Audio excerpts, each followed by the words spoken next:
Hi friends, നാട്ടറിവിന്റെ പുതിയൊരു വീഡിയോയിലേക്ക് എല്ലാവർക്കും സ്വാഗതം. ഇന്നത്തെ വീഡിയോയിൽ ഇഞ്ചി വിത്തിന് വെക്കുന്ന രീതിയെക്കുറിച്ച്. ഇഞ്ചി പറിച്ച് നമ്മള് ഇതുപോലെ തന്നെ ഞാനിപ്പോ കൊട്ടയ്ക്കകത്ത് വെച്ചിരിക്കുന്നുണ്ടോ, ഈ കൊട്ടയ്ക്കകത്ത് വെച്ച പോലെ തന്നെ ഇഞ്ചി ഇങ്ങനെ പറിച്ച് നമ്മളങ്ങ് എടുത്ത് വെക്കുക. ഇതുപോലെ വലുതായിട്ട് എടുത്തങ്ങ് എവിടെയെങ്കിലും തണുപ്പത്തിടണം. ഞാൻ കുറച്ച് മണ്ണ് മാറ്റിയിട്ട് തണുപ്പത്തിട്ട് അങ്ങ് വാരി വരും.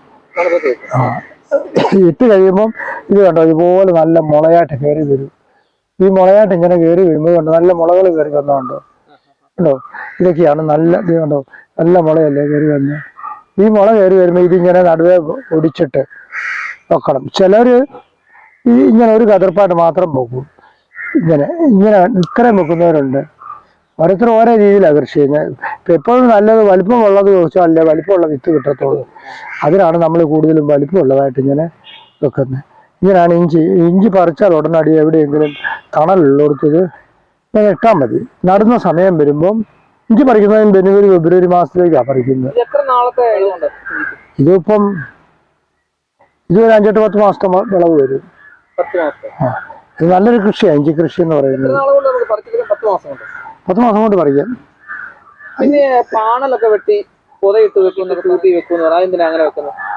അങ്ങനെ വെച്ചാലും മുള വരും. മുള കണ്ടിട്ട് വെക്കുന്ന ഇതെല്ലാം ഈ മുളയെന്നുള്ള ഉദ്ദേശത്തിലാണ് അങ്ങനെ വെക്കുന്നത്. അപ്പോഴത്തെ ഈ പാണൽ ചേർത്ത് ചാണക വെള്ളത്തിനകത്ത് പാണൽ ഇട്ട് നികത്തണം.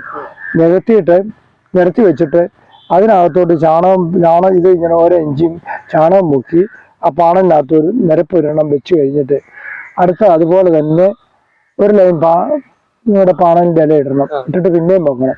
ഇങ്ങനെ ഇട്ട് കഴിയുമ്പോൾ നമ്മൾ എടുക്കാറാകുമ്പോൾ നോക്കുമ്പോൾ ഈ വിത്തിന്റെ വെള്ളമെല്ലാം വലിഞ്ഞങ്ങ് ഉണങ്ങിയിരിക്കും. ഉണങ്ങിയിരുന്നിട്ട് ഇത് നല്ല മുള വരും. അതും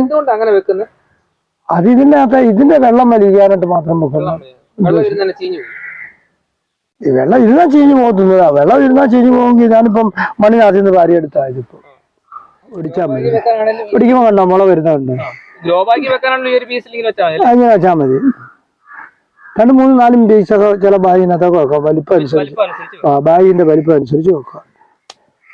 ചാക്കിനകത്താണെങ്കിൽ വലിയ ബുദ്ധിമുട്ടാണ് മണ്ണൊക്കെ നിറയ്ക്കാൻ. ലോ ബാഗിനകത്താണെങ്കിൽ കുറച്ച് മതി. ഈ കരിയില ഇടണം, എന്നാലും ലൂസ് ആകത്തുള്ളൂ. കരിയില ഇട്ടിട്ട് വേണം മണ്ണിടാൻ.